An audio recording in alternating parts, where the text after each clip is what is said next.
Chapter 21. Murray.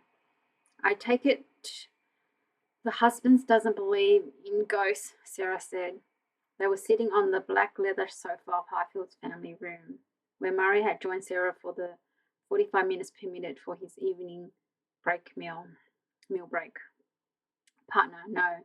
He says the post-bereavement hallucinatory experiences. Caspar will be devastated. The door to the family room opened and a young girl came in. She was so thin her head seemed disproportionately large, and a crisscross of the fine scar covered her arms from wrist to shoulder. She didn't acknowledge Murray or Sarah, just picked up a magazine from the coffee table and took it back out of the room. According to Mark Hemmings, up to 60% of bereaved people report seeing or hearing a loved one after death or sense their presence in some other way. So what's the difference between that and a ghost? Sarah was flicking through the pages of Caroline Johnson's diary. They ate early at Highfield, like kids fed their tea at 5 o'clock, and so Sarah had sat cross-legged on the sofa and looked through the case papers while Morris ate his sandwiches. Beats me. I shall haunt you when I'm gone. Oh, don't. Why not? I would have thought you'd be glad to see me. I didn't mean that. I meant, oh, never mind. Don't talk about dying, he meant. He looked out of the window. The sky was clear and sprinkled with stars, and Murray had a sudden memory of lying in the park when he and Sarah first got together, pointing out the constellations they knew and making up names for ones they didn't. That's the plough, and that's the porcupine, idiot. Idiot yourself. They had made love on the damp grass, only moving when their empty stomachs reminded them they hadn't eaten since lunchtime. Fancy a walk? Murray said. Now, once around the block? Instantly, the spark in Sarah's eyes was replaced with anxiety. She drew up her knees to her chest, hugging them close, her fingers gripping Caroline's diary like they were glued to it. It was new, this fear of being outside. Not agoraphobia, not according to consultant, just another small piece of the anxiety mosaic that was Murray's beautiful, funny, intensely complex wife. No problem. He waved an arm, dismissed the idea, and with it the hope that Sarah was ready to come home. Small steps, he thought. It was Friday, and Christmas wasn't till Monday. There were plenty of times to get her home. Anything leap out at you? He indicated the diary. Slowly, now that he wasn't suggesting she leaves the premise, Sarah's muscles began to unwind. She opened the book, looking for a particular date. Did the daughter say anything about a planning objection? Not that I recall. Sarah showed him the page, a month before Caroline had died, on which a reference number had been noted. Beneath the reminder, planning objection. People get very head up about planning permission. Head up enough to kill someone? Not so clear as folk. Murray brought up the Eastbourne planning portal on his phone and peered at the reference on the diary, tapping it in with his forefinger. It's an application for an extension. He found the applicant's name, Mr. Robert Drake. Murray remembered the list of friends or relatives who had consoled Caroline Johnson the day of her husband's death. He lives next door to Anna Johnson. Murray scanned the summary. It was rejected. Although it looks like he's trying again now, there's a link to appeal. You see, there's your motive, Poirot. There were 34 objections. I better check they haven't all been bumped off. Sarah raised an eyebrow. Go on, take the piss out of my theories. Where's your money on, detective? Murray wasn't a betting man. There were enough variables in love without seeking out more, and the pictures around the Johnson investigation was far from clear. Suicide? Think again. Caroline Johnson's suicide was a carbon copy of her husband's, he said, as much to himself as to Sarah. The similarities added weight to the coroner's verdict, not least because of details from Tom Johnson's death that had never been released to the press. The Gazette had run an obituary following Tom's death. The family had been well known locally. The businesses handed down through 3 generations. They had referred to the personal effects left on the cliff top. The car abandoned in the car park, but not to the rucksack Tom had filled with rocks. The only people privy to the piece of information had been the family and the woman who raised Tom's suicide. Diane Brent Taylor. Murray thought about the anonymous card sent to Anna, the rabbit on her doorstep. He thought about the convenience of a suicide at high tide, leaving no bodies to spill their secrets on the slab. Both Tom and Caroline had researched tight times, but why would it matter to either of them if their bodies were found?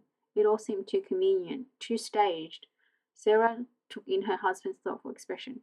What is it? I've got no evidence. Instinct first, evidence later. Isn't that what you said used to say? Murray laughed. He had worked on that basis for most of his career, and it hadn't let him down yet. He was a long way from knowing exactly how Tom and Caroline Johnson had died, but all his instincts pointed one way. You think she was murdered, don't you? Slowly Murray nodded. I think they both were. Sarah looked thoughtful. She returned to Caroline's diary, flicked through the bundles of loose flyers and business cards tucked into the back of the book. She picked one up and had it in front of her. I thought you said Mark Hemingway hadn't met the Johnsons. He didn't. They died before he and Anna met. Not according to this. Murray took the flyer Sarah was holding up. Mark Hemmings. He turned it over. His handwriting he recognised from the many lists in Caroline Johnson's diary was noted 2:30 p.m. Wednesday, 16th November.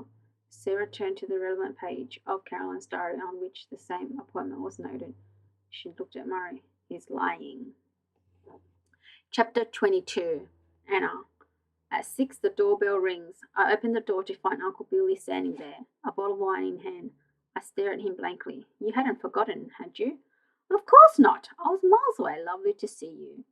I pulled him into a hug to hide my lie. Sorry for storming out yesterday. He shrugged off my apology. Heat of the moment. Think nothing of it. Now, where's my gorgeous great niece? We head for the kitchen. I give Ella to Billy, who holds her awkwardly as though he's guessing the weight of a marrow at the country show. She keeps reaching for his nose, which makes him laugh, and the pair of them look so sweet. I pick up my phone and take a quick snap. There's a text from Mark. Running late, sorry. I fire off a reply. No worries, Billy's here for supper. Great. I put my phone away and smile brightly at Uncle Billy. Mark will be home soon. He was really looking forward to seeing you. Billy's smile doesn't quite reach his eyes. Great. I pour myself a large glass of wine. Pregnancy and breastfeeding have broken the drinking habits created by my parents, but tonight I think I'm going to need this. Dad loved telling the stories how aged 6 and learning to read a book, reading a clock. I was tested by friends of my parents who were over for drinks. What time is it, Anna? 1 o'clock, I chimed. I don't remember it. Can't even be sure it wasn't just one of Dad's stories, although it has the ring of truth about it. It's past 7 when Mark gets home and full of apologies and carrying a huge bag of stargazer lilies. Sorry, he said as he hands them to me, and I know he's not talking about being late. Me too, I said softly. Good to see you. Mark pumps Billy's hand enthusiastically. I hover beside them, my cheeks aching from the force of my smile. You too, looking after this one, I hope? Billy, I'm quite capable of looking after myself. Mark winks at me. Let it go. I'm doing my best, Bill. How's business? Never better. As Billy walks ahead of us into the sitting room, Mark shoots me a confused look. I shake my head.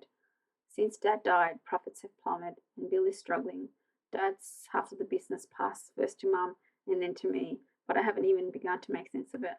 I told myself maternity leave was the perfect time to sit down and go through everything, to learn how the business works, but I underestimate the demands of a tiny baby. I'm lucky if I get time to read the back of a cereal packet. All I know is that the headline figures and they don't look good.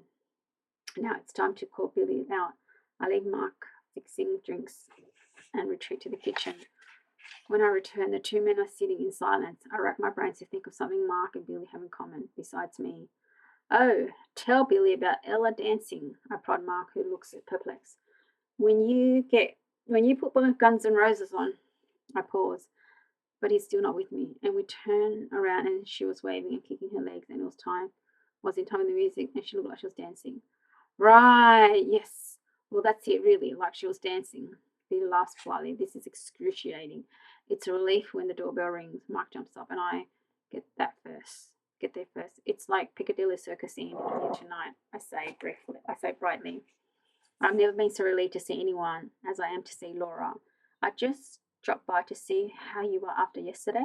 She surveys me. Are you all right? You look a bit manic. I drag her inside and into the kitchen, shutting the door. You have to stay for supper. I can't. I have plans. Laura, please, you have to save me. I love Billy dearly, and I love Mark, obviously, but I'm fast coming to the conclusion that they can't be in the same place at the same time. Are they arguing again? No, but it's a matter of time. Laura laughs. It'll cost you. I hold up the bottle of wine in one hand and empty glass in the other. Done. Sure enough, when we walk into the sitting room, the men are in full flow. There was no such thing as mental health in my day.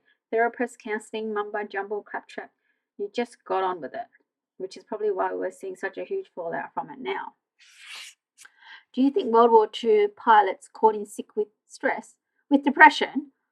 I think we're now only starting to understand the bloody snowflakes. I cut in. Look who I found. I present Laura as though she's just jumped out of a cake. Now it's a proper dinner party. Laura, you're with us for Christmas, love? Not this year. I've got a boozy lunch booked with some mates. 4 Bridget Joneses and as much Prosecco as we can handle. She grimaces, but I know she's looking forward to it. She slides onto the sofa next to Billy. Talks cars to me. Mine's on its last legs and I don't know what to replace it with. I've got a 3-year-old Skoda I could do a good price on. Laura wrinkles her nose. That wasn't quite the look I was going for. There's an MX-5 that might be more up your street, although it depends on your budget. Tell you what, try a few out for size. Try the Skoda for a day or two and anything else you can fancy and see how they drive. With the conversation safely steered away from the value or otherwise on Mark's job, I return to the kitchen. Wine blunts the barbed edges of Billy's and Mark's comments, and by the time we finish eating, I finally relax. I see your neighbours going for planning permission again. Billy is mellow, no longer looking to point score over Mark. I'm grateful to them both. He's made a few changes since he was knocked back. It's a bit less grand designs now. It was the light Caroline was worried about. Laura points to the window where the outside light illuminates the patio and the fence between our gardens and Robert's. It will completely overshadow your garden. You should put in an objection. I wouldn't want to fall out with Robert. He might be irritating, but it was very kind when Mum and Dad died, and I don't want to cause any awkwardness. The system's there for a reason, Laura said. It doesn't have to get personal. You just fill out a form and say why you oppose the plans. Mark frowns.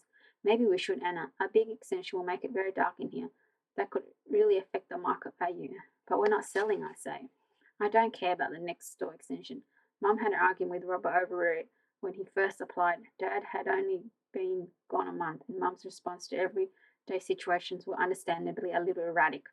When the corner shop ran out of bread and she launched into a verbal tirade that had the poor girl behind the counter shaking, I led Mum away and put her to bed. The girl from the shop was very sympathetic when I went back to apologize. Everyone was.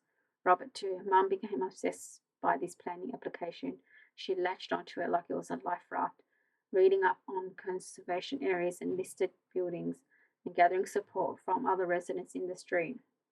I didn't even know how much she really cared about the extension. It was another project for her to get teeth into, like the fundraising appeal for the Cypriot Dog Rescues charity or the Brexit rally. She tagged along. When Mum found a project, she stuck with it. I couldn't have cared less if Robert had been building a football stadium in his backyard. We were dealing with our grief in different ways. We're not selling now, but eventually, not ever. I pushed my chair back with unnecessary force. The silence that ensued would be uncomfortable were it not for Ella snoozing in her bouncy chair, who screwed up her face and grunts out a large, loud, and exceptionally notorious fart. Everybody laughs. The moment passes. We should put her to bed, I suppose, Mark says, making no move to do so. Leave her. I don't think it matters where you sleep when you're 2 months old. 2 months already, Billy says. I know, it goes so fast. About time you made an honest woman of Anna, isn't it, Mark? I start carrying the plates. It's not for want of trying. There's no rush, Uncle Billy. We've got our baby together. That's more of a commitment than a wedding ring. I tell you what, Billy says, I reckon a big wedding is just what the family needs.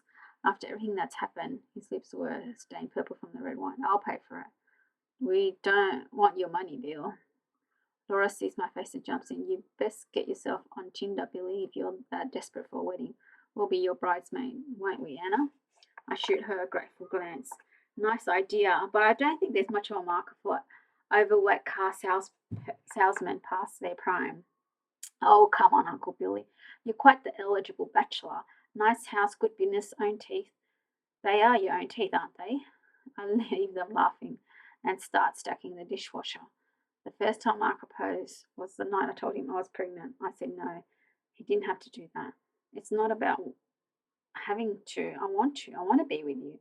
Don't you want to be with me? I skirted the question. I did, of course I did. But I wanted him to want me for my sake, not for our baby. He asked twice while I was pregnant and again just after Ella was born. I almost said yes that time, lying in a post-birth glow, filled with drugs and the euphoria of having created the tiny life that lay sleeping in my arms. Soon, I promise.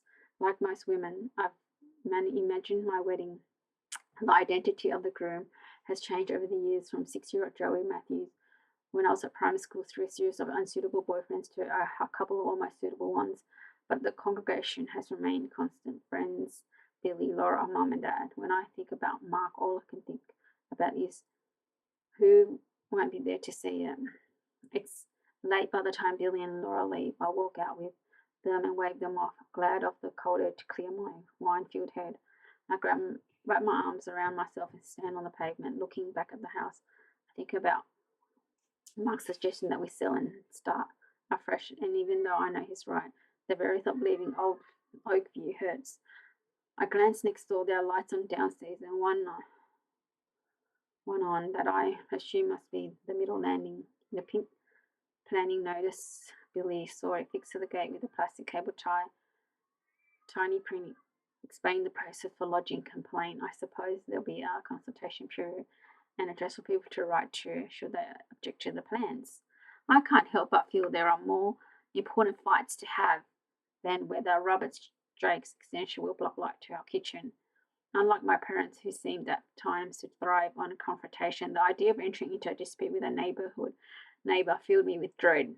Perhaps it's being an only child with no sibling warfare to toughen me up, but the hint of an argument is more likely to push me to tears than fire me up for retaliation.